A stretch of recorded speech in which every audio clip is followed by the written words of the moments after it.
Minha diretoria, Carlo Ancelotti, está próximo da seleção brasileira, diz a ESPN e outras fontes também que a gente tem no meio aí que dizem a mesma coisa, de que a CBF está conseguindo chegar perto de um acordo para o Ancelotti assumir no meio do ano. Até lá o Ramon Menezes podia ser, o Ramon Menezes está fazendo um bom trabalho lá na Sub-20, podia ser o treinador interino da seleção nesses 4 primeiros, se eu não me engano são 4, né? 4 primeiros amistosos e depois o Carlo Ancelotti assumiria a seleção brasileira. Vamos por algumas etapas do que eu acho disso. Primeiro, eu sou contra técnico estrangeiro em qualquer esporte, em qualquer time, tá? Então já disse isso aqui algumas vezes.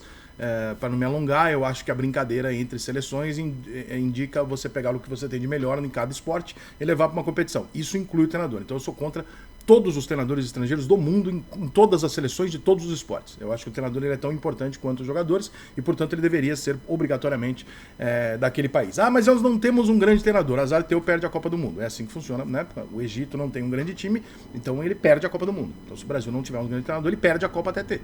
É assim que funciona, né? Então, pra mim, é isso. Mas, enfim, não tenho nenhuma desqualificação a se fazer ao trabalho do Ancelotti. Evidentemente, é um puta de um campeão, um puta de um treinador, é técnico do Real Madrid, tá acostumado com pressão, com time grande, já passou pelo Bayern, pelo Milan, ou seja, não é um cara que você precisa explicar pra ele a grandeza da seleção brasileira, embora este seja, sim, se ele assumir, o cargo mais importante que ele assumir na carreira dele, porque a seleção brasileira é maior do que qualquer clube do planeta. A seleção é o time mais, é o topo de onde o futebol pode chegar, é a seleção brasileira. Por que eu não gosto, além do item número 1? Primeiro, a CBF assume um atestado de incompetência. Quem forma treinador no Brasil através dos seus cursos há mais de 10 anos é a CBF. Se ela não conseguiu formar, a incompetência é sua. Então, se a CBF, quando ela contrata um treinador estrangeiro, ela está dizendo que ela foi incapaz, através do curso caro e ruim que ela proporciona, de formar um novo treinador. Então, CBF, ou você faz um curso melhor, porque o seu curso não é nem aceito lá fora, né? Inclusive tem isso, né? O treinador brasileiro, quando ele não pode trabalhar lá fora, porque não é aceito. Aqui, se você chegar aqui com um documento, jogar um RG na porta, o cara fala, imagina, entra aqui, tá, fica à vontade, pô. Não sei nem quem é você, mas pode entrar porque você é gringo. Estatisticamente, o gringo dá tão certo ou errado quanto o treinador brasileiro aqui no Brasil. Isso é um dado estatístico, não é discutível, isso não é uma questão, né, de análise, é uma questão de dado estatístico. 20 treinadores estrangeiros deram certo 3, brasileiros, 20 treinadores brasileiros deram certo 3. É isso, não tem diferença nenhuma. Os treinadores estrangeiros que deram mais certo são os que pegaram os melhores times. Então, também aí se coloca uma dúvida. Quantos treinadores estrangeiros vieram pro Brasil e deu uma puta de uma merda? A maior parte. Só que esses deixam de ser gringos na mesma hora. O ponto não é ser gringo. O ponto é que há uma desconexão entre futebol brasileiro e seleção brasileira.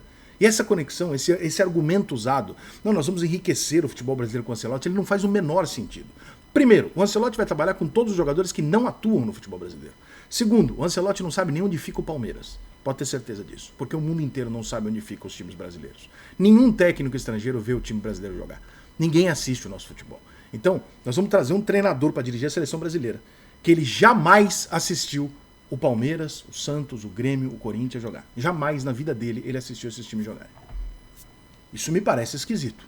Pra você, tudo bem? Não, tudo bem, Rica, porque todos os jogadores jogam lá fora. Então não vem chorar amanhã quando nenhum jogador brasileiro for convocado, porque a tendência é piorar. Ou ele chegar aqui, tomar um susto e convocar jogadores que não têm qualidade pra isso. Ele vai lá, assiste 5 jogos bons do Reinaldo no Grêmio e fala assim, Reinaldo, vou levar o Reinaldo pra seleção brasileira. Nós sabemos que o Reinaldo não tem que estar lá.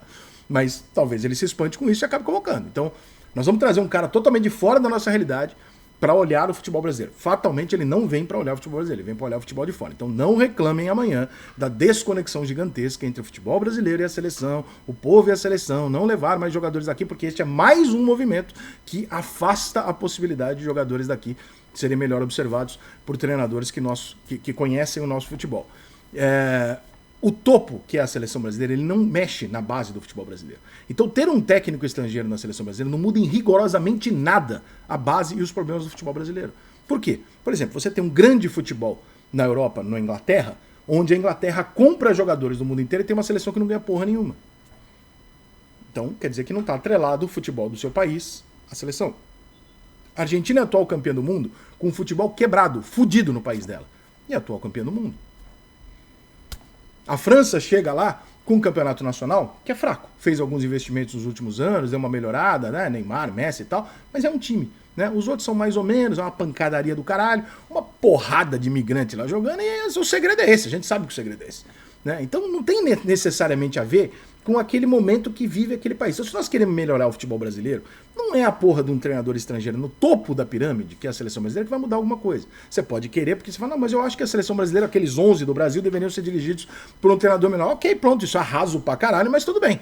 não venha com discurso impactante de dizer que isso interfere numa melhora do futebol brasileiro. Porque isso não melhora o futebol brasileiro. Isso não tem nenhum impacto no futebol brasileiro. Zero. Zero. O impacto no futebol brasileiro seria se você falar, só contratamos 25 treinadores estrangeiros para dirigir os times de base do Brasil. Opa, talvez daqui a 10 anos tenhamos algum resultado. Agora, o que vocês estão querendo é simplesmente ir lá ganhar um torneio de 7 jogos. É isso. Então tudo bem, então se assuma essa responsabilidade de forma rasa e simples, e não tem problema nenhum. Mas se diga a coisa de forma simples. Eu quero ganhar a Copa do Mundo, mesmo que isso me custe colocar um treinador gringo que está mais acostumado a trabalhar com os jogadores lá, que os jogadores brasileiros vão respeitar mais, que tem uma metodologia de jogo mais competitiva, porque o time do Ancelotti não joga um futebol bonito de se ver, o que é também contraditório, né? Tanta gente querendo falar em resgate do futebol nacional, pega um treinador que não joga um futebol vistoso e o nome dele é absolutamente aclamado, porque ele é o técnico do Real Madrid. O Real Madrid que também não joga um futebol bonito de se ver. E tudo bem. Agora, assuma. Eu quero só ganhar a Copa do Mundo. Não venha com esse discurso midiático, não, o futebol brasileiro precisa, porque isso vai mexer com o futebol brasileiro, porque isso não vai mudar bosta nenhuma. Nós estamos falando de um cara que vai convocar 20 jogadores que jogam na Europa para jogar na seleção brasileira sem nenhuma conexão. Talvez eles nem passem pelo Brasil em conexão de voo. Não muda nada no futebol brasileiro. Então, faz o discurso honesto. Eu não sou... Eu respeito a tua opinião, eu sou tudo bem. Se você quiser, não tem problema. Mas faz o discurso honesto. O Brasil quer contratar um treinador para ganhar 7 jogos na Copa do Mundo e foda-se o restante. Não vem botar no balaio. Ah, não, porque desde o 7-1 precisamos de uma reformulação, uma nova mentalidade. Não tem nada a ver com isso. O Ancelotti não vai mexer no futebol do Brasil. Não vai encostar no futebol do Brasil. Ele vai mexer com 23 jogadores que jogam fora do Brasil. Ponto. É isso. E quando se fala em futebol brasileiro, também se esquece que nós tomamos 7-1 com 21 jogadores que jogam na Europa. E aí? Eram 21 jogadores dos 23 que jogavam na Europa. E aí? Por que é o futebol brasileiro o problema? Como é que é a lógica disso? Todo mundo jogando em Real Madrid, Chelsea, o caralho. Então, é muito fácil você fazer um discurso na hora que você quer apontar a arma e metralhar, e na hora que você tem que ponderar e falar, peraí, mas será que eu não tô atirando só no lado errado aqui? Será que eu tô atirando só num cara, quando na verdade eu tenho que atirar em vários? Ou será que eu não tô atirando no lugar errado? Aí ninguém quer fazer o meia-culpa. Mas vamos ter lógica, gente. Se nós estamos falando de 20 e poucos jogadores que atuam na Europa, qual é a relação que isso tem com aqui? Se isso não tem relação, ok, combinamos, beleza? Então tá, então vamos tirar a culpa do futebol brasileiro no 7-1, porque não tinha jogador que jogava no Brasil. Eram todos jogadores que estavam jogando há muito tempo fora do Brasil. E aí? Então quer dizer que os times europeus não preparam psicologicamente? Calma aí, cara. Tem alguma coisa aí, né, que a gente tem que considerar. Se vamos mexer no futebol brasileiro, vamos mexer na base, na estrutura, no calendário, que é o motivo de treinador nenhum dar certo no Brasil, se chama calendário, e não o fato do cara ser português, brasileiro ou belga, né? Essas coisas sim. Mas enfim, se vier, ótimo, é bom treinador, indiscutivelmente, mas eu não gostaria que... Até porque a gente sabe que a imprensa vai lamber as bolas do cara. Tudo que ele falar, tudo que ele fizer vai ser culpa dos jogadores, não dele, e tudo que ele ganhar vai ser mérito dele, não dos jogadores. Nós sabemos que isso vai acontecer. Eu acho que isso tende a incomodar os jogadores da seleção brasileira, inclusive. Mas vamos aguardar para confirmar o óbvio.